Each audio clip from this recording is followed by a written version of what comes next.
Bonsoir à tous, merci de nous retrouver comme chaque soir et en direct sur KTV. Nous sommes le vendredi 28 mai et à la une de cette édition, le village de Kaweni se refait une beauté. En effet, d'importants travaux d'aménagement vont commencer dans quelques jours. Situé dans le secteur de la MJC, la voirie sera refaite, des espaces de loisirs seront aménagés et des zones vertes seront créées. Coût total de l'opération, près de 3,5 millions d'euros. Ce matin, la ville de Mamoudzou, qui est à la manœuvre, a présenté son projet à la presse, à l'endroit même où vont se tenir les travaux. Nous y étions, regardez. Sur ce panneau, le futur visage de Kaweni. Un grand espace de vie aménagé avec des voies sécurisées dans le secteur SPPM autour de la MJC. Le chantier présenté ce matin par le maire de Mamoudzou débutera dès lundi prochain.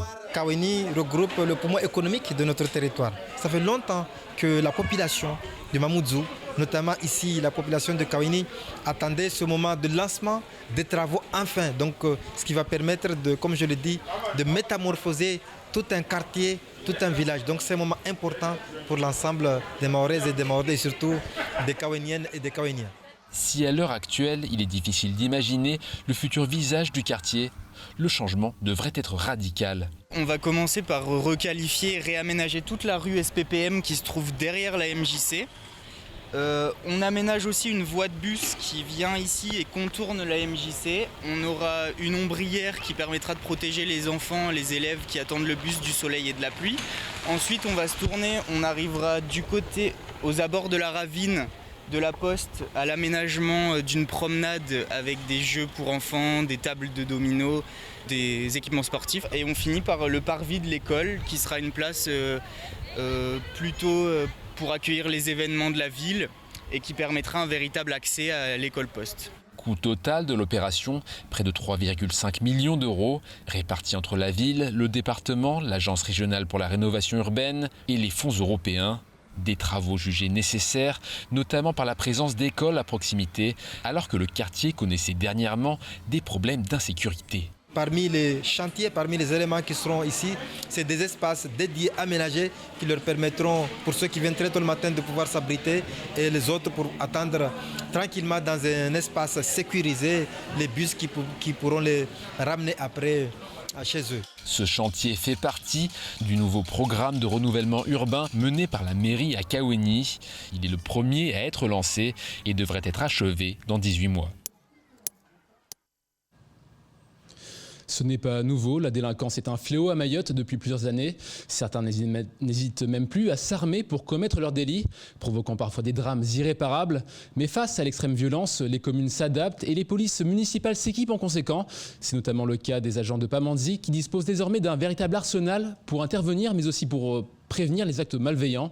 Ils nous ont présenté aujourd'hui leur nouveau équipement. Tour d'horizon avec Jaidi Molida.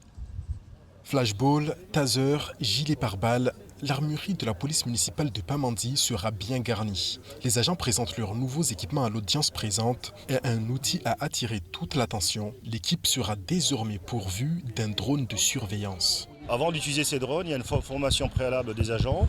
4 agents vont être envoyés en formation sûrement à Nîmes pour l'utilisation de ce matériel. Je dis vraiment, les drones sont là pour aider, c'est un supplément sur la sécurité, c'est un supplément en cas de catastrophe naturelle ici à Pamandzi. Ils vont servir sur autre chose, l'identification des fauteurs de troubles bien sûr, renseignement des constructions des maisons illégales, renseignement sur l'occupation de domaines publics ou privés, renseignement sur le recensement de la population. En plus de ces dispositifs, les policiers municipaux seront pourvus d'armes à feu. Des pistolets de type Glock 17 sont actuellement en transit. Le maire de Pamandzi se félicite de ces acquisitions et promet plus d'hommes pour assurer le service. Quand je suis arrivé, il n'y avait que 6 policiers municipales.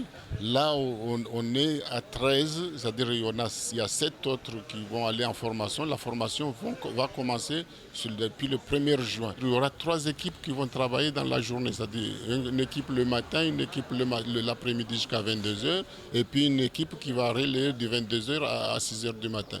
À terme, la municipalité compte se doter de 15 agents. Le coût des nouveaux équipements est d'environ 250 000 euros. Face à la montée de la délinquance, les municipalités semblent tout mettre en œuvre afin de faire régner l'ordre public sur le département. C'est désormais officiel. L'annulation de l'élection municipale à Kanikeli a été confirmée par le Conseil d'État. Le préfet a maintenant 3 mois pour organiser un nouveau scrutin. En attendant de connaître la date, les candidats sont déjà en campagne, à commencer par celui à l'origine de l'annulation, Ayouba Hassani, qui était arrivé second. Avec son équipe, ils ont réussi à prouver que le scrutin n'était pas sincère. Ils visent désormais la victoire. On écoute le candidat tête de liste au micro de Léonard Rosier. Si mon équipe s'est battue, c'était pas notre personne n'est pas le plus important. Surtout de donner le droit aux électeurs qui ont été lésés. Donc, comme vous dites, la situation nous semble plus favorable parce que nous avons une équipe qui est mise en place, qui a pêché dans le cadre de l'aménagement du territoire où on a un certain nombre de chantiers qui sont restés à l'abandon, où on a perdu, la commune a été laissée de côté dans le cadre d'attribution des dotations communales, parce qu'on n'a pas été en mesure de proposer des projets viables. Et je peux parler du problème de l'immigration où l'image de la commune a pris un certain coup, parce qu'il ne voulait pas qu'on savoir que l'inaction et la passivité du maire dans la lutte contre l'immigration clandestine a été remarquée. Donc tout ça, nous on va se battre et les électeurs sont prêts pour relever des défis pour sortir la commune de cette situation. Et on revient en France avec le grand concours national de Miss Excellence 2021 qui aura lieu le 12 juin prochain. Après 3 reports successifs en raison de la crise sanitaire, la grande finale va enfin se tenir au Music Hall de la ville de Sousmat en Alsace. Et comme chaque année, Mayotte a toutes ses chances de remporter la couronne grâce à sa représentante Larissa Salimbe. La jeune femme se prépare depuis des mois pour être au top le jour J. Écoutons à ce propos la présidente du comité Miss Excellence Mayotte dans la matinale. On ne gagne pas dans la passivité en disant tout est joué à l'avance. Donc il faut mettre tout ce qu'on a en soi. Nous, on ne lui met pas du tout la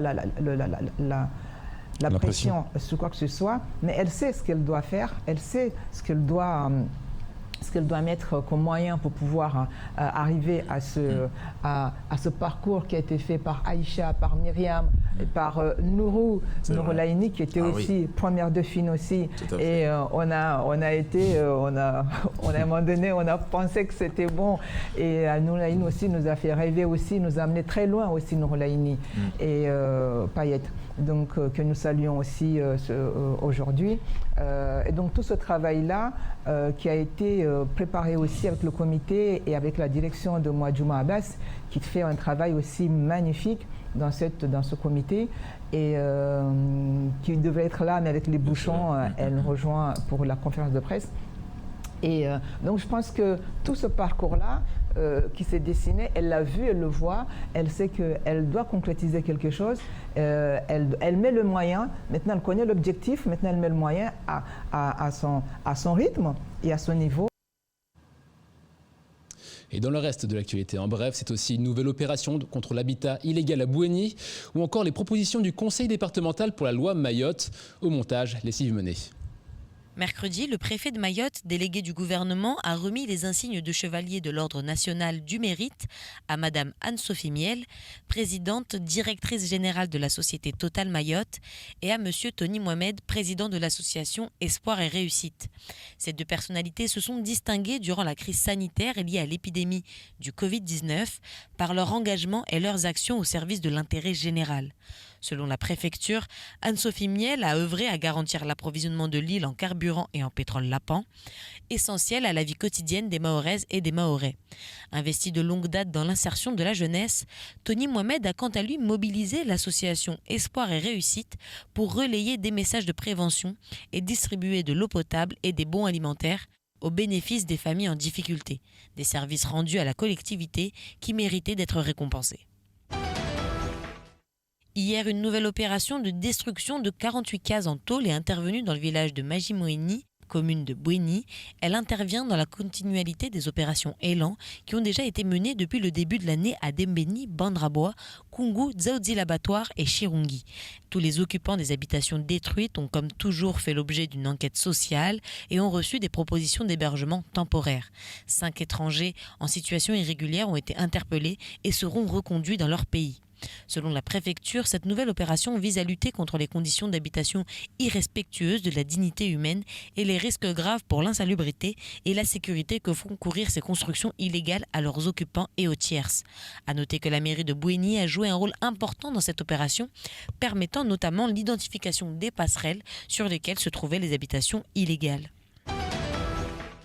Le président du conseil départemental a adressé hier un document de 25 pages au ministre des Outre-mer, Sébastien Lecornu. Sobahadine Ibrahim Ramadani propose que la loi Mayotte s'articule en 3 volets. Il y a d'abord le traitement des sujets nécessitant un rattrapage sur une période de 10 ans. Vient ensuite la projection du territoire à l'échelle de 30 ans. Enfin, la jeunesse et la protection civile doivent faire l'objet d'une attention particulière. En parallèle, le président demande une loi d'habilitation autorisant le gouvernement à légiférer par ordonnance pour traiter l'alignement immédiat sur leur niveau de droit commun, le transfert au département de la compétence formation sanitaire et une régularisation au titre de compétence régionale des excès par les collectivités sans compensation. Parmi les nombreuses propositions, le document suggère la création d'un institut régional de recherche sur la mer et le volcan de Mayotte. Et on termine ce journal par une petite curiosité. Depuis 2 mois maintenant, les élèves des écoles primaires de Kaweni ont la chance de découvrir l'impression 3D, cette technique de fabrication qui permet de créer facilement des objets en plastique de toutes les formes imaginables.